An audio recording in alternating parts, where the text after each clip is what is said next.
rock band games, kids are going to start writing songs in the key of blue, and I thought that was just the greatest quote that I had seen on the whole guitar player phenomenon.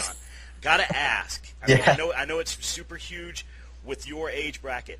How good are you and Jordan? Be honest.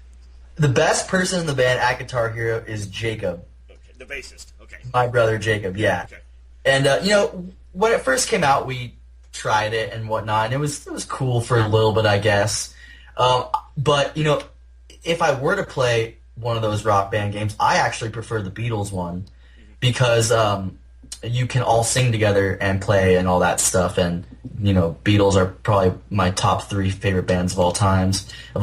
And I've never really played that game that much, but yeah, Jacob definitely takes the cake. Me and Jordan are, I don't know, we can't really get into it just because it's not quite the same. Although Jordan was just asked to demo something very similar, but instead of using little buttons, you actually use a real guitar. Right. Which I think is definitely better because it teaches kids to learn the songs and then play a real guitar.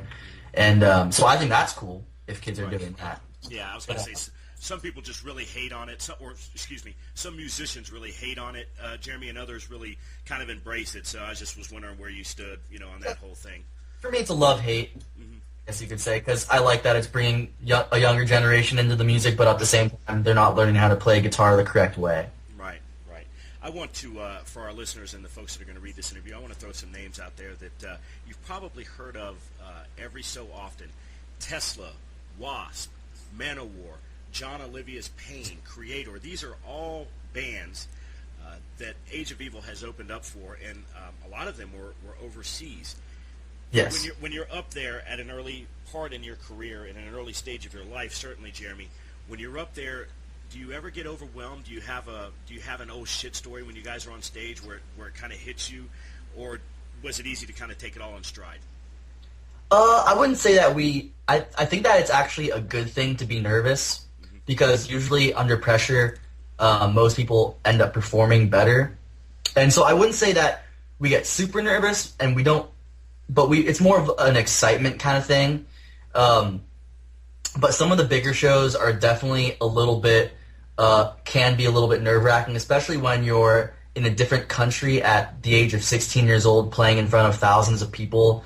And the headliner is Heaven and Hell on Judas Priest. Right.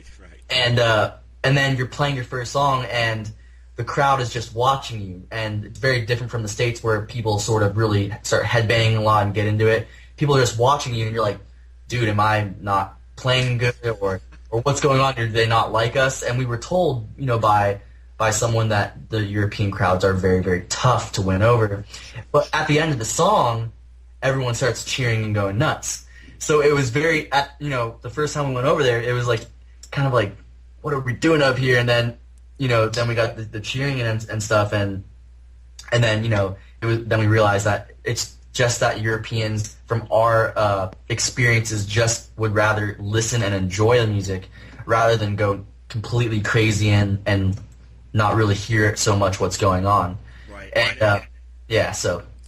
And I was going to say, getting back to what you were saying, Jeremy, I think that that's something that a lot of people don't realize, and I read a great interview with Bruce Dickinson one time where he said, that's a real thing, and you wouldn't think that it would be like that. You would think that Iron Maiden would get the same response out of people all over the world.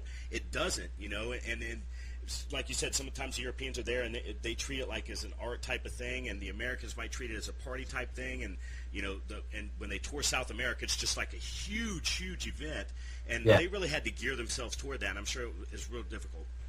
It was a little weird for us at first, but then once the set starts going and you're starting to go towards the end of the set, then people are headbanging and raising their fists and cheering. And then the next time we came back in Europe, people were holding up T-shirts of ours and flags and things like that. Right. And that was really cool. So yeah. Last time we talked, Jeremy, I know that the new album, when we talked about it, you said you're constantly writing, and the new material's getting put together. I know that you're not in any hurry to get that out. I think that we talked that it's actually going to be a while before you look at releasing the new album. Was I right on that? Am I remembering right when we talked before? No, you're right. I would say that there definitely is a sense of a sense of time constraint in the fact that we really do want to get this out quickly. Like I said, we work, anywhere from 5 to 7 hours every single night, and then we were in the studio for 7 hours the other night, recording demos and things like that.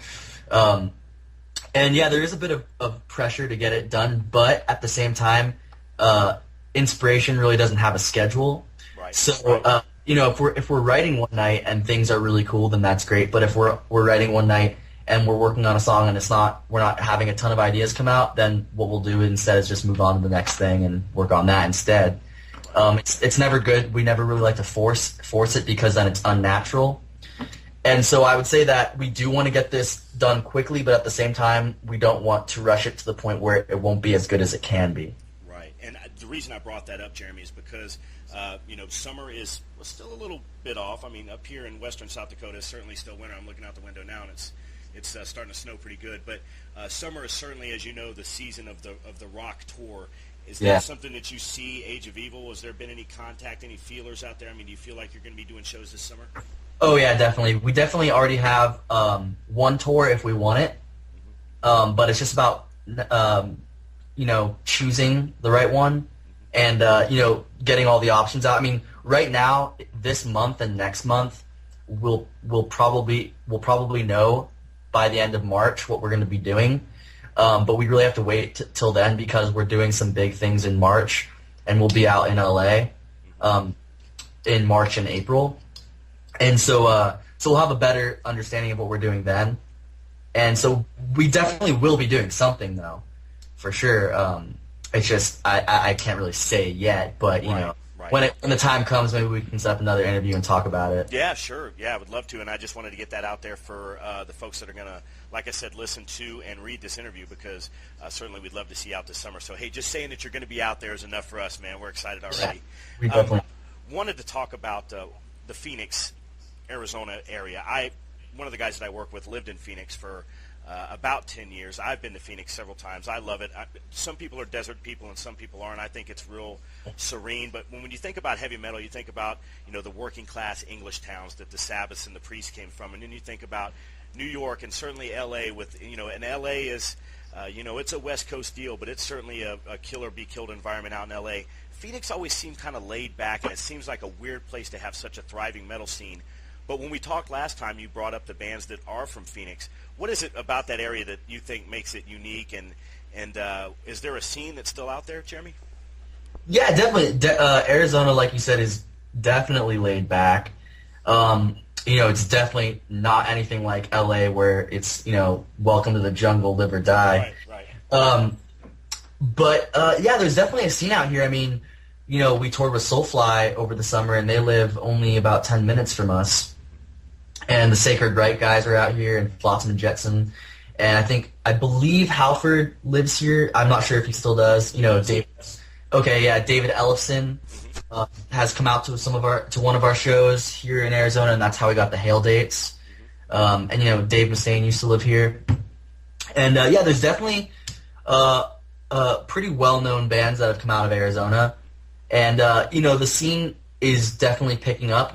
When Age of Evil started in about 2006, 2007, it was kind of the peak of the grindcore scene, and that's a lot of the bands that we were playing with. And that's fine, but it just wasn't really our thing. And we would be put with 8 other bands, and